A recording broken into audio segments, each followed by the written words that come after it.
அனைவருக்கும் வணக்கம். தனுசு ராசினியர்களுக்கு நிகழ இருக்கும் ஆனி மாதம் 15/6/2025 முதல் சிம்மாசனத்தில் அமரப்போகும் ஒரு தருணமாக தான் இந்த ஆனி மாதம் தனுசு ராசினியர்களுக்கு அமைஞ்சிருக்கு. அந்த வகையில தனுசு ராசினியர்களுக்கு இந்த ஆனி மாதம் முழுவதுமே என்ன மாதிரியான நன்மைகள் எல்லாம் ஏற்பட இருக்கு, கிரக நிலைகளின் ரீதியாக அமையிருக்கும் சாதகங்கள் என்ன, பாதகங்கள் என்ன, மேலும் என்ன மாதிரியான முன்னேற்றங்கள் எல்லாம் உங்களுடைய வாழ்வில் ஏற்பட இருக்கு. குறிப்பா இந்த ஆனி மாதத்தை பொறுத்த வரைக்கும் தனுசு ராசினியர்களுக்கு கிரகங்களுடைய சஞ்சார நிலைகள் என்ன என்று பார்க்கும்போது மேஷத்தில் சுக்கிரனும், மிதுனத்தில் குரு பகவானும், சூரியனும், சிம்மத்தில் கேதுவும் செவ்வாயும், கும்பத்தில் சனி பகவானும் ராகுவும் இணைந்து சஞ்சரிக்கிறாங்க. இந்த கிரகங்களுடைய சஞ்சார நிலைகளின் காரணமாக தனுசு ராசினியர்களுடைய வாழ்வில் குடும்ப சூழ்நிலை ரீதியாக உத்தியோகம், தொழில், வியாபாரம், கலைத்துறை,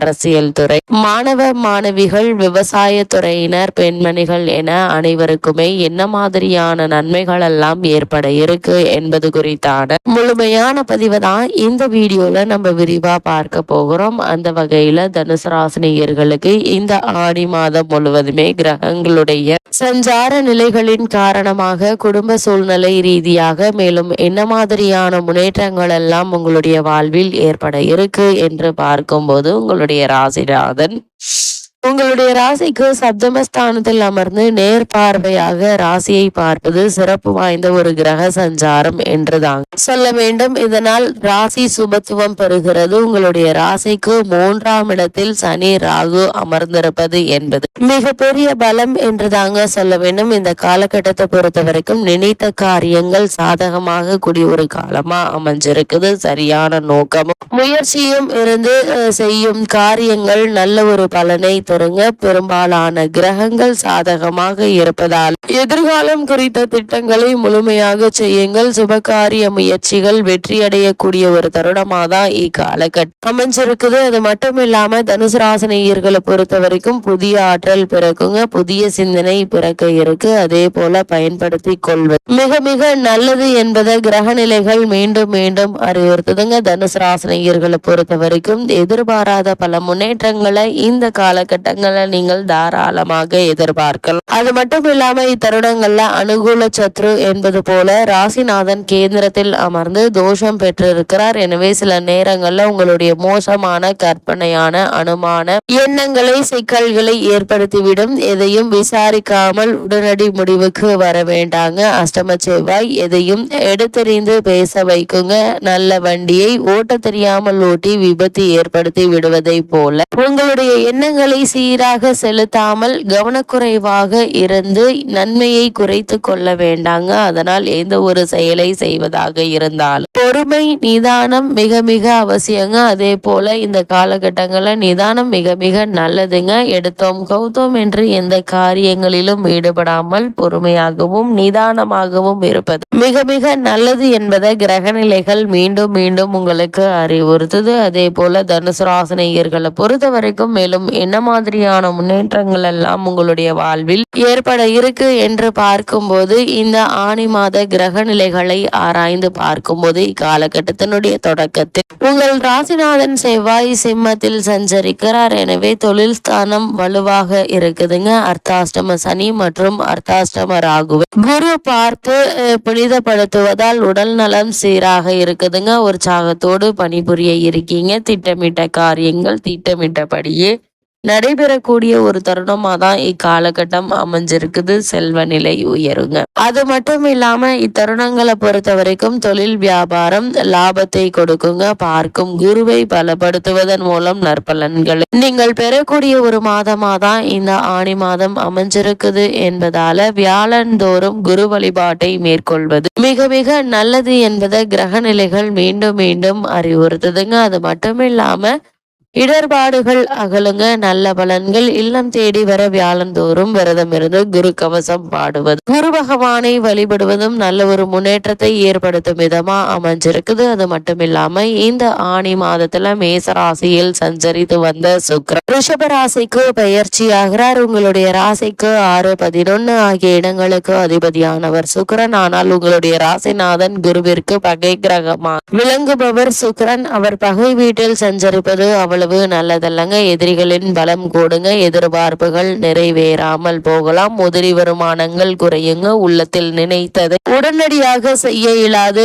வழக்குகள் புதிதாக வந்து சேருங்க. ஒரு சிலருக்கு வருமான பற்றாக்குறையின் காரணமாக கடன் வாங்கும் சூழ்நிலை கூட உருவாவதற்கான சாத்தியக்கூறு நிறைந்த ஒரு தருணமாக தான் இக்காலகட்டம் அமைஞ்சிருக்குது. எதையும் யோசித்து செய்ய வேண்டிய ஒரு நேரமாக தான் இக்காலகட்டம் அமைஞ்சிருக்குது என்பதை கிரகங்களுடைய சஞ்சார நிலைகள் தெளிவாகவும் உறுதியாகவும் எடுத்து காட்டுதுங்க. இத்தருணங்கள்ல எதிர்பாராத பல முன்னேற்றங்களை இப்போது நீங்கள் தாராளமாக எதிர்பார்க்கலாம் என்பது கிரகங்களுடைய சஞ்சார நிலைகள் தெளிவாகவும் உறுதியாகவும் எடுத்து காட்டுது. அதே போல தனுசு ராசினியர்களை பொறுத்த வரைக்கும் மிதுன ராசியில் சூரியன் மற்றும் குரு பகவானோடு இணைந்து சஞ்சரித்து வந்த புதன் கடகராசிக்கு பயிற்சியாகிறார். உங்களுடைய ராசிக்கு 7, 10 ஆகிய இடங்களுக்கு அதிபதியானவர் புதன். கேந்திரபத்திய தோஷம் பெற்ற கிரகமான புதன் அஷ்டமத்தில் சஞ்சரிப்பது யோகம் என்று தாங்க சொல்ல வேண்டும். கெட்டவன் கேட்டிடில் கிட்டிடும் ராஜ யோகம் என்பதற்கேற்ப எதிர்பாராத விதத்தில் நல்ல பலன்கள் நடைபெறக்கூடிய ஒரு தருணமாக தான் அமைஞ்சிருக்குது. இடையூறு